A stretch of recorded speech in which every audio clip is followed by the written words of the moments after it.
김병민 선생님과 함께 과학으로 세상을 보는 눈, 이 시간 가져보려고 하는데요. 선생님께서 처음에 수소에 대한 얘기를 총정리해 주시려고 나왔다가 이게 1탄, 2탄, 3탄에서 4탄까지 왔습니다. 선생님 안녕하세요. 예, 안녕하세요. 휴가는 다녀오셨죠? 진짜 오랜만에 나오신 것 같아요. 오늘의 기회에. 아니 저는 되게 오랜만인 것 같지가 않아요. 아, 그렇습니까? 이게 사람이 기억에서 이벤트 같은 것들이 별로 없이 네. 반복되는 생활을 하게 되면 예. 시간이 되게 총알같이 지나가는 느낌? 지난번 이벤트와 이번 이벤트 사이에 간격이 짧은 건가요? 별로 없어요. 저는 그냥 회사 가고 집하고 예. 그다음에 이제 뭐 한 10월에 지금 책 하나 써야 되는 것 때문에 네. 집필 작업하고 뭐 요거밖에 없었던 것 같아요. 계속 휴가도 안 가고. 아, 열심히 일하신 건가요? 그러면 휴가 그렇죠. 기간. 한번 가봤자 더우니까 어디 움직여봤자. 훨씬 좋습니다. 에어컨이 있는 데서. 네. 그래요. 선생님이 수소 이야기 4탄 준비해 주셨는데요. 오늘 매듭이 될지 모르겠지만 일단 가보겠습니다. 지난번에 인공태양 이야기 조금 하시다가 이제 끝났잖아요. 네. 요거를 오늘 한번 다시 정리를 해주신다면요. 정리를 하고 이제 진짜 사탄 마무리를 해야 될 것 같아요. 마무리를 향해 가보는 걸로. 네. 왜냐하면 이게 계속 파고 있어도 네. 할 얘기는 되게 많은데 네. 핵심적인 이야기만 알고 계시면 사실은 나머지는 요즘 또 인공지능 많잖아요. 네. 또 물어보기도 하고 하면 되니까. 예. 어디서부터 얘기할까요? 일단 핵융합 원리를 사실은 알아야 되는데 네. 원리라고 하면 되게 겁이 나잖아요. 뭔가 이제 물리학적이고 막. 그 졸업하고 깨끗하게 잊은 물리 과목이랑 여러 가지를 다시 떠올려야 돼. 근데 가장 쉬운 부분 중에 하나예요. 네. 네. 그래서 아인슈타인의 사실 E = MC 제곱이라는 E는 MC 제곱. 에너지는 뭘까요? 그다음에 에너지 M이 질량이고요. 질량 곱하기 C는 광속을 얘기합니다. 빛의 속도. 속도. 예. 질량 곱하기 속도의 예, 제곱. 예. 그런데 이게 어떤 방정식이라기보다 보통 물리학에서의 어떤 의미는 사실은 이렇게 숫자나 기호로 또 다른 표현의 언어라고 보시면 되거든요. 네. 이게 이제 가운데 등식이 하나가 있잖아요. 같다라는 뜻. 그러니까 에너지와 질량은 같다라는 뜻이거든요. 네. 그래서 보통 이거를 그러니까 질량 에너지 등가 원리라고 얘기를 해요. 이거에 대한 이유 좀 상상을 좀 하셔야 되는 게 초기 우주가 만들어졌을 때 되게 뜨거웠었거든요. 네. 뭐 수조도까지 갔었으니까 그때는 사실 물질과 에너지가 구분이 안 돼 있을 때라고 생각하시면 돼요. 그러니까 네. 에너지가 곧 물질이고 물질이 곧 에너지다. 뭐 이런 어떤 그 이론에서 이제 출발을 했다라고 생각을 하시면 되는 거고요. 네. 우리는 결과적으로 이제 E = MC 제곱이라고 알고 있는데 수소 핵 융합이라는 뜻은 수소 두 개를 이렇게 사실은 융합을 시키는 거예요. 그래서 아까 말씀하셨듯이 조금 더 큰 원자로 만드는 거거든요. 네.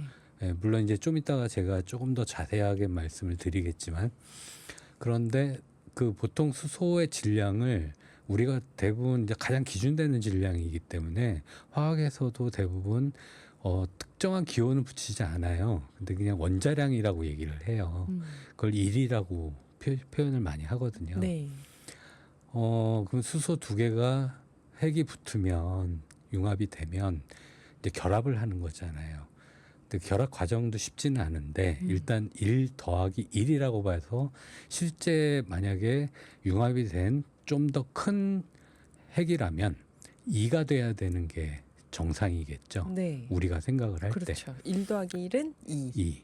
그런데 이렇게 융합을 한 경우에 2가 안 돼요. 다시 1이 되나요? 아니요. 그러면 2보단 작은데 그러니까 예를 들어서 1.9999999 뭐 해가지고 네. 아주 작은 질량의 결손이 일어나요. 그거 왜 그러죠? 두 개를 합쳤는데. 그게 바로 이제 원자의 핵융합할 때 그 나타나는 현상들이에요. 오, 예. 네. 그렇게 했을 때 그 결손되는 에너지가 질량이 되게 작을 거 아니에요. 네, 이건 네. 뭐 말도 안 되는 질량일 거 아닙니까? 그렇죠.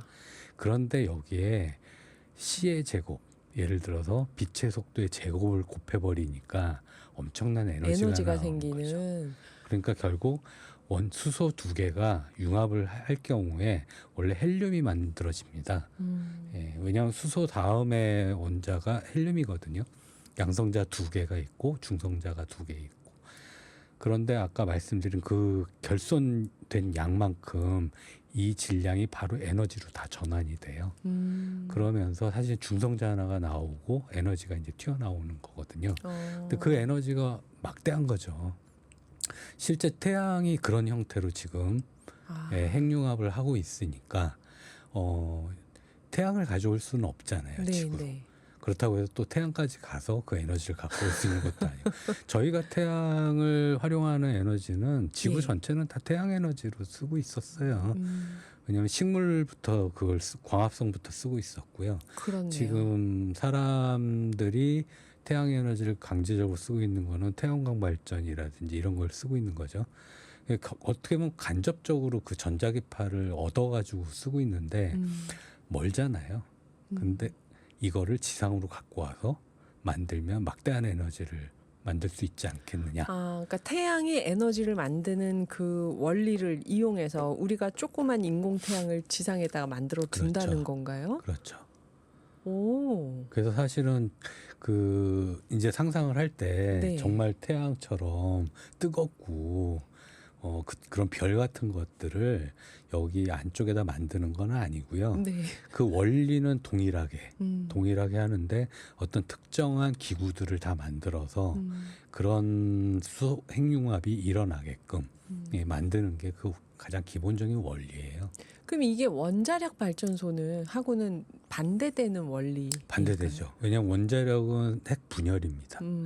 분열인데 분열이다 보니까 수소 핵을 예를 들어서 분열을 한다는 뜻은 쉽지가 않거든요. 네. 근데 그러다 보니까 큰 원소를 가지고 하게 돼 있어요. 네. 그래서 우라늄이라든지 이런 거 갖고 분열을 하는 거고요.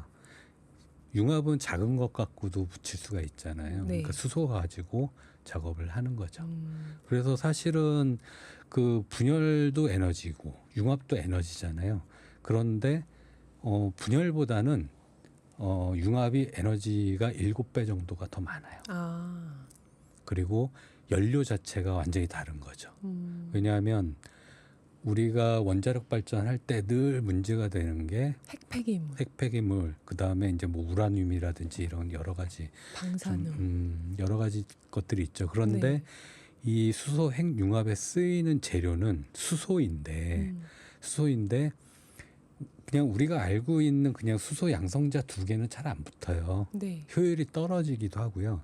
엄청나게 또 에너지를 줘야지만 얘가 붙일 수가 있어요. 왜 그러냐면 양성자가 일종의 그 전기적으로는 양성을 갖고 있거든요. 플러스를 갖고 있는데 네.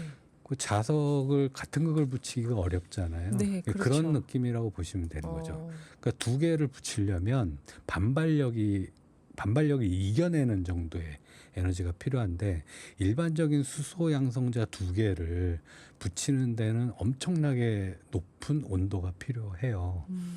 그런데 예를 들어서 중수소라고 있거든요. 네. 그러니까 수소 양성자 옆에 중성자가 하나 붙어 있는 거. 바닷물에 상당히 많아요. 예. 중수소가 있고 그다음에 우리가 아마 그 예전에 그 저기 뭐지 후쿠시마 원전 때문에 잘 알고 있는 삼중수소. 삼중수소. 예. 그러니까 양성자 하나에 중성자가 두 개 붙어 있는 네. 그 두 가지 물질을 핵융합을 시키면 네. 헬륨이 잘 만들어지거든요. 얘는 그나마 아까 양성자만 있는 수소보다는 낮은 온도, 붙는다는 거죠. 낮은 온도를 쓰는데 그 낮은 온도가 1억도예요. 그러니까 아까 높은 온도라고 했으면 어느 정도의 온도인지는 아시겠죠. 선생님이 굉장히 편안하게 얘기해 주셔가지고 이게 무슨 레고 붙이는 것처럼 수소를 붙이면 되겠거냐고 듣다가 깜짝깜짝 놀라는데요. 오늘 이 수소 시리즈 과연 마지막으로 마무리할 수 있을지 수소 핵융합 발전 이야기 4부에서 계속 김병민 선생님께 들어보겠습니다. 자, 김병민 한림대 반도체 디스플레이 스쿨 겸임 교수님과 수소 이야기 오늘 시리즈 4탄 가고 있습니다. 지난번에 선생님께서 기후위기가 오지 않았다면 수소로 돌아가지 않았을 것이다 그러셨어요. 그만큼 기후위기 시대 우리가 지금 해법으로 수소에 더 주목하고 있다는 얘기일 텐데요.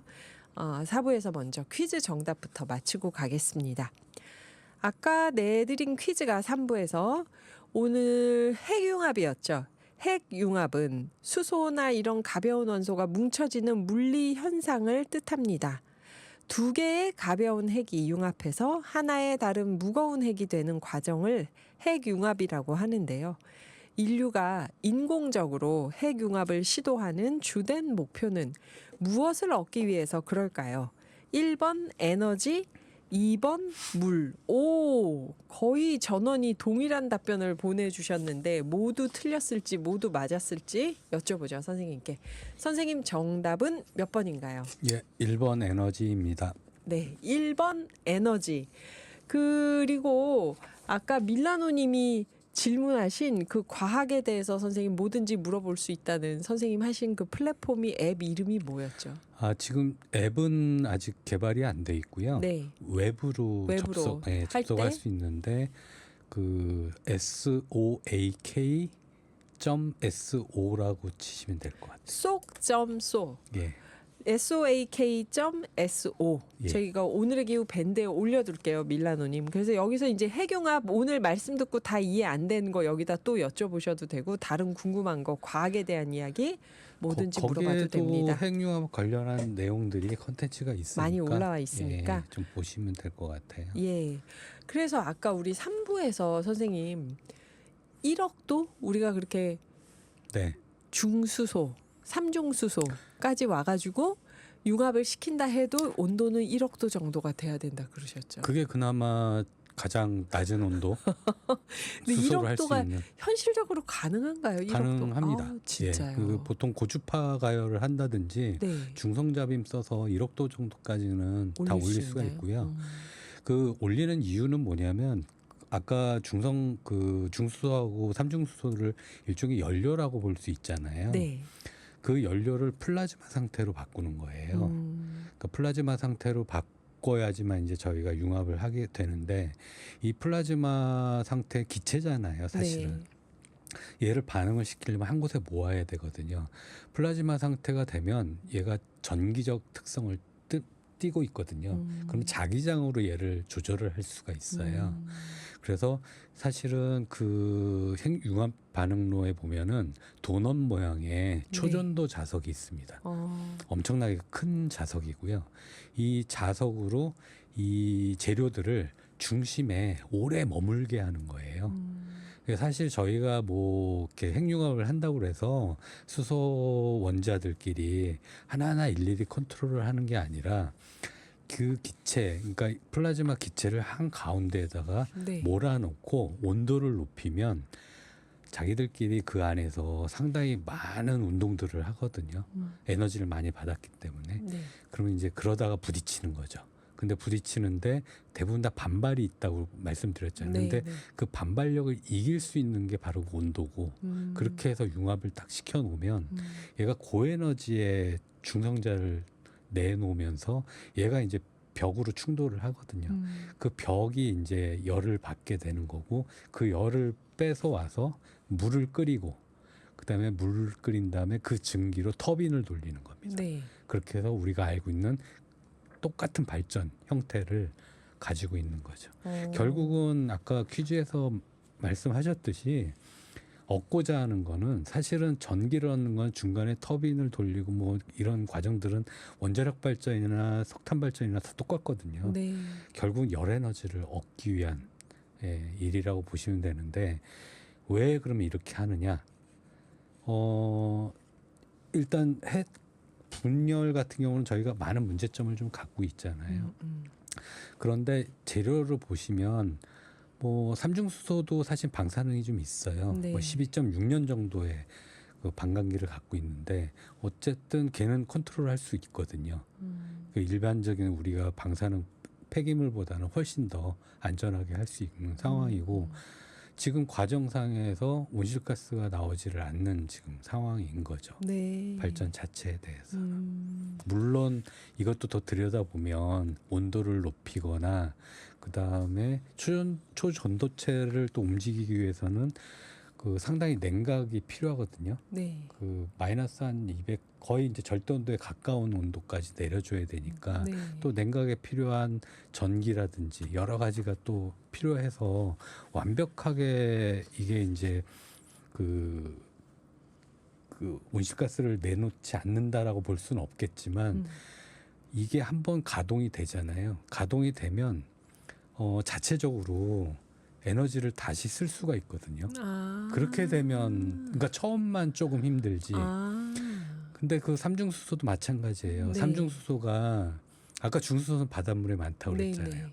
근데 삼중수소도 상당히 비싸요. 만들기가 쉽지가 않아서 예를 들어서 지금 그 제가 여기 오기 전에 그 삼중수소를 지금 현재 시세로 한번 이렇게 계산을 해봤거든요. 찾아본 게 아니라 계산을 예, 예. 해봤어요. 최근에 금값이 좀 비싸잖아요. 네네. 많이 예, 올랐죠. 예, 그람당 15만 원 정도 하죠. 그 원래 14만 오늘이 14만 9천 뭐 900원 뭐 이렇게 하더라고요. 네, 그래서 네. 15만 원이라 계산하고 예.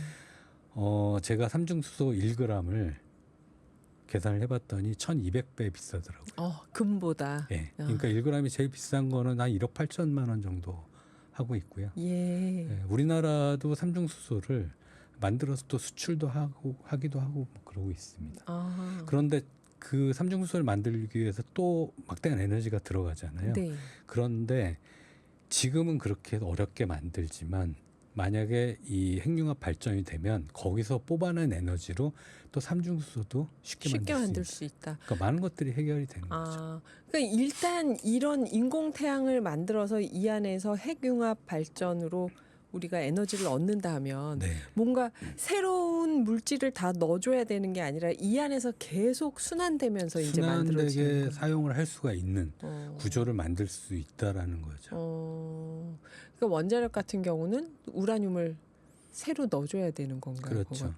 그건? 화력 발전소는 당연히 뭐 당연히. 석탄, 그 가스 많이 들어가는 거고.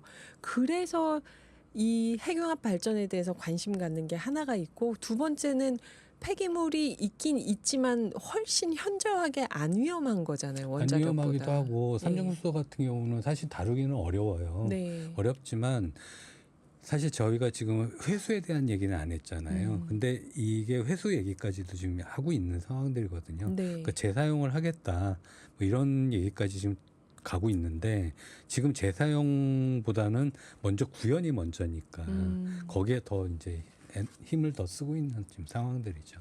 제가 선생님 나오신다고 해서 인공태양하고 유튜브를 한번 쳐봤어요.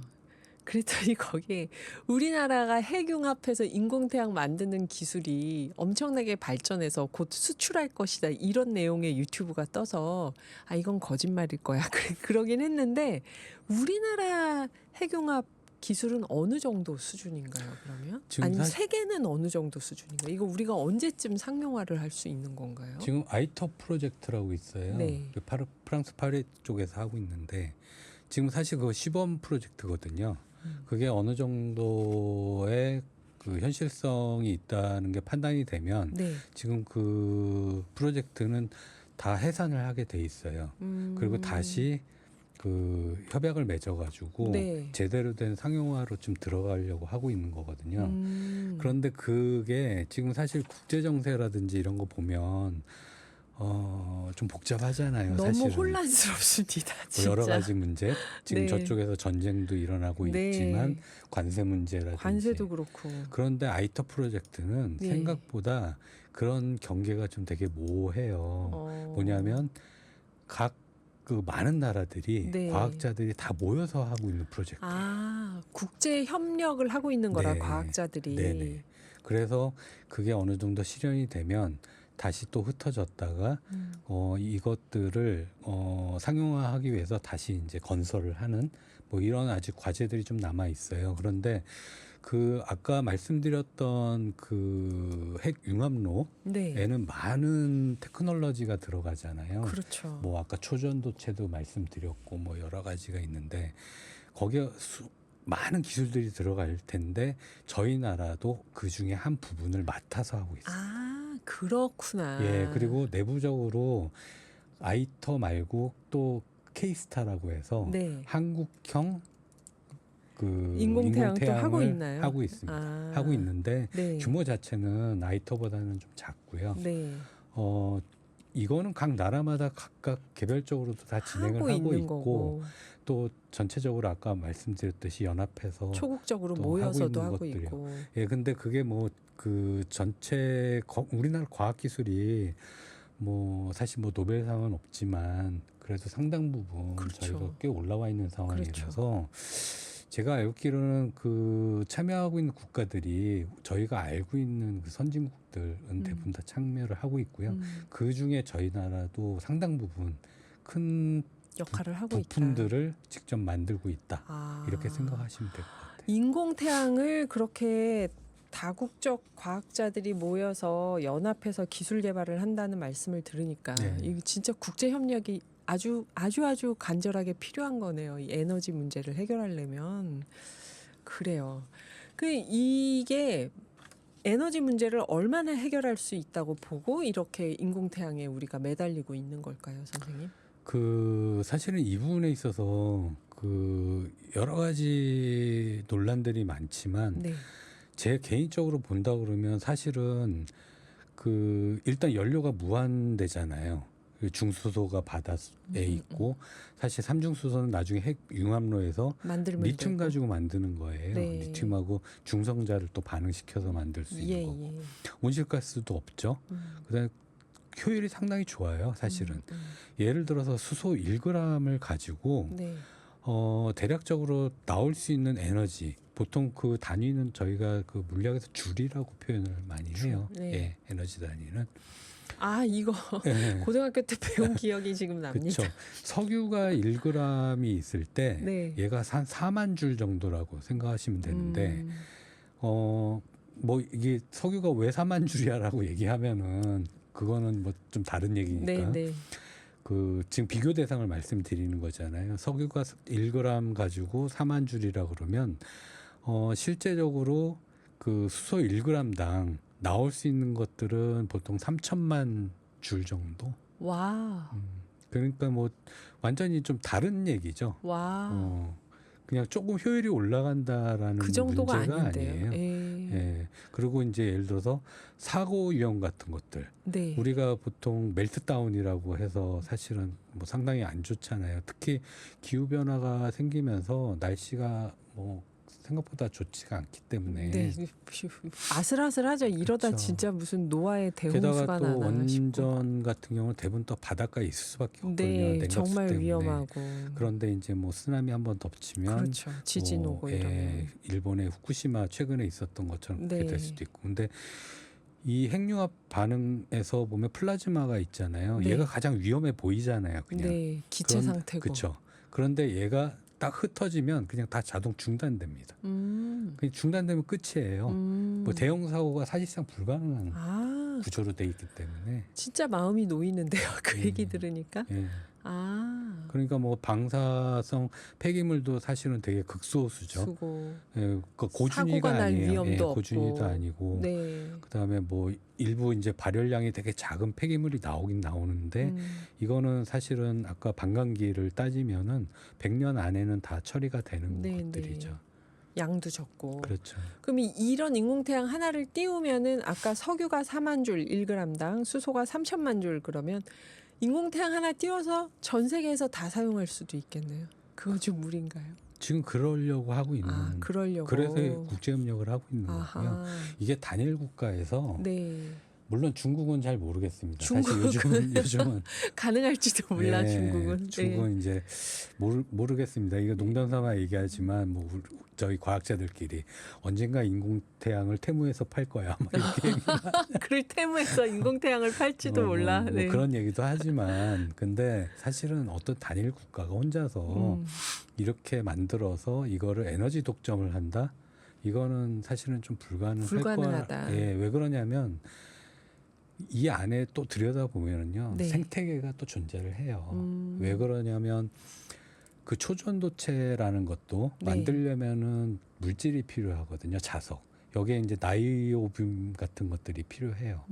나이오뷴이 제일 많은 데가 브라질이에요. 브라질이요. 거의 90% 이상을 갖고 있기 때문에 네. 결국은 이게 결국 물질도 들어가면서 지금의 우리가 그 경쟁을 하고 뭐 이런 부분들 그 전에도 말씀드렸지만 리튬 얘기하면서 제가 그랬잖아요. 그 석유를 사실은 화석 연료를 얻기 위해서 구덩이를 판 거를 네. 리튬으로 다시 메우고 있는 네, 또 다른 네. 구덩이를 또 구덩이라 파고 있다. 그것처럼 이 안에도 또 물질들이 예, 다 만드는 데 들어가는 들어가 재료가 있기 있다. 때문에 복잡한 이해관계들을 다 갖고 있습니다. 근데 어쨌든 목표는 지금 전반적으로 그 에너지를 청정 에너지를 좀 얻자라는 부분이고 그 제가 볼 때는 최근에 이제 기후 변화라든지 그 상당히 심각한 네. 신호들이 많이 오고 있기 때문에 이 부분은 어떻게든 빨리 해결을 해야 되는 상황이지 않을까.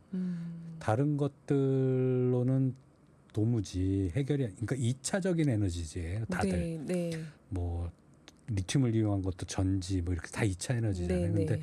이 수소 이것만은 1차 인공태양은. 에너지로 쓸 수 있다라는 거죠. 이게 1차 에너지가 될 수 있다. 그렇죠.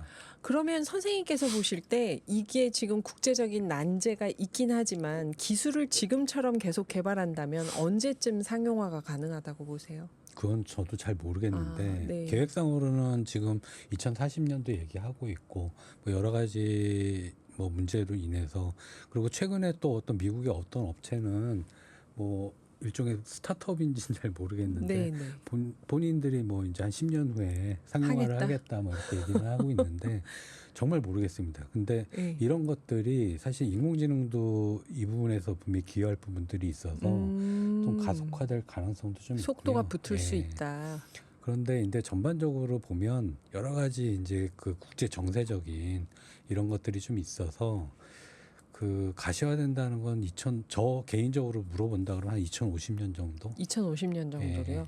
아, 2050년이면은 이미 기후 변화가 너무 심각하게 일어났을 것 같은데 저는 좀 전 세계가 빨리 대타협을 해서 한 5년 안에 이걸 끝을 냈으면 좋겠습니다. 인공태양을. 참나. 이게 선생님 기존 원자력 발전보다 훨씬 안전한 기술이라고 얘기를 해주셨는데 이게 빨리빨리 안 되는 어려움이 뭘까요, 선생님? 아까 말씀을 한번 드렸잖아요. 제가 플라즈마? 원리를 말씀드릴 예. 때 전부 다 이게 이 온도가 가능해? 뭐 이런 것처럼. 그렇죠. 1억도가 어떻게 가능해? 그리고 이러면. 초전도체가 예. 그 자석이라고 말하는데 예, 그 예. 도넛 모양의 자석이에요. 예. 이름은 토카막이라고 얘기를 하는데 엄청나게 큽니다. 네. 그 대략적으로 보면 그 보잉 747 비행기 있잖아요. 그거 한 3대 정도 들어가는 그 부품들이라고 보시면 되기 때문에 적지 않은 기술들인 거죠. 네. 그리고 뭐 냉각 기술부터 시작을 해가지고 또 그만큼 또 열이 발생을 하면 그걸 흡수하는 재료들. 그러니까 모든 과학 기술의 총합이라고 보셔야 될 것 같아요. 이런 것들이 다 인공태양이. 난제인 거죠. 지금 현재는. 지금으로서는 네. 이렇게 해서 인공태양을 띄운다면 우리가 에너지 문제는 당연히 해결이 되는 거고 이것으로 수소가 이것 말고도 또 어떤 가치가 있는지 오늘 수소 시리즈를 한번 마무리를 해본다는 취지에서 얘기를 해주신다면요. 그 사실 지금 수소를 핵융합 발전 말고도 네, 지금 가장 문제가 그린 수소를 못 그린 만든다는 수소. 뜻이잖아요. 그렇죠. 어차피 사실. 어떻게 해도 여기 또 탄소가 발생을 한다. 그쵸. 수소를 만들면서. 그런데 이렇게 해서 에너지를 얻게 되면 네. 그린 수소 쉽게 만듭니다. 왜냐하면 그 바다가 있잖아요. 네. 물을 분해하면 되는 거거든요. 바닷물을. 그렇죠. 네. 근데 지금 분해하는데 전기 분해를 할 때 들어가는 전기 에너지가 너무 막대하게 화석 연료를 태우기 때문에 그린 수소라고 얘기를 안 하는 거잖아요. 네. 근데 여기서 막대한 에너지를 얻게 되면 그린 수소를 금방 얻을 수 있다는 얘기잖아요. 그러면 그 그린 수소를 대부분 다 1차 에너지를 쓸 수가 있어요. 네. 그러니까 뭐 예를 들어서 수소 환원 제철부터 시작을 해가지고 제철 뭐 지금. 수소 환원 제철에 그러니까 수소로 쓸 수 있는 것들은 대부분 다 그 핵융합 발전으로 해서 얻은 에너지로 네. 그린 수소를 만드는 순간 음. 거의 대부분 해결될 거라고 보고 있는 거죠. 음. 물론 그 안에 뭐 저장이라든지 이런 기술들은 오히려 이 핵융합 발전 기술에 비하면 상당히 로우 테크놀로지라고 볼 수 있는 거죠. 훨씬 더 쉽게 할 수 있는 그렇죠. 기술이다. 네. 그러면 오늘 이 수소 시리즈를 마무리하면서 제가 개인적으로 궁금한 것 선생님 말씀 들으면서 우리가 태양광이나 풍력이나 이런 재생에너지 얘기를 하잖아요, 네. 선생님. 그럼 이게 2040년, 50년까지 기다려서 하는 인공태양 에너지인데 네. 재생에너지를 지금 빨리 확산시켰을 때 굳이 인공태양까지 안 해도 에너지 문제가 해결되는 그런 방법은 없는 걸까요? 그 부분에 있어서 이제 그런 질문들을 가끔 하시는 분들이 있는데 네. 지금 에너지를 더 많이 쓰고 있어요, 사실. 점점 더 우리가 많이 쓴다. 왜 그러냐면 지금 인공지능 때문에 그렇죠. 엄청난 에너지를 그렇죠. 더 쓰고 있는 지금 상황들이거든요. 음. 그리고 적게 쓰지를 않아요. 점점 더 많이 쓰고 있는 지금 상황이기 때문에 네. 게다가 전반적으로 저희가 가정용에서 쓰는 것들 있잖아요. 이런 것들보다는 산업 쪽에서 쓰는 에너지가 더 훨씬 더 많거든요. 그러니까 첨단 과학 기술들은 대부분 다 에너지를 많이 쓴다라고 보시면 될 것 같아요. 그 저희가 사실 이건 농담 삼아 뭐 얘기는 하지만 인공지능 뭐 챗GPT나 이런 데다가 쿼리를 한번 날리잖아요, 질문. 네. 그러면 그게 어디를 갔다 오잖아요. 예. 해외를 갔다 오는 거거든요. 예. 솔직하게 얘기하면 한 몇백 원 정도 아하. 예, 들어간다고 생각하시면 되는 아하. 거죠. 우리는 그거를 월에 뭐 10,000원, 20,000원 주고 쓴다고 월정액 내고 생각하고 있지만 네. 상당 부분 그런 부분들에서 많이 쓰고 있는 거예요. 고도의 테크놀로지 시대가 될수록 지금 점점 더 전기를 많이 쓰는데 네. 그거를 앞으로 우리가 지금 상상하는 것 이상의 엄청난 전기를 쓰게 될지도 모른다. 재생에너지로는 부족한 거죠. 예, 앞으로 시대에 예. 인공태양을 지금 개발하고 있는 이유이기도 한데요. 김병민 선생님 수소 시리즈는 오늘의 기후 유튜브 채널에서도 확인하실 수 있고요. 쭉 1, 2, 3, 4탄 재밌게 보실 수 있습니다. 또 아까 말씀해 주신 soak.so 쏙.so 여기에 들어가셔도 과학에 대한 여러 가지 이야기 자세하게 나와 있습니다. 선생님 오늘 감사드리고 수소 시리즈는 끝났지만 또 나와주시는 거죠. 이번에 또 다른 이야기로 계속. 예. 감사합니다, 선생님. 예. 수고하셨습니다. 네.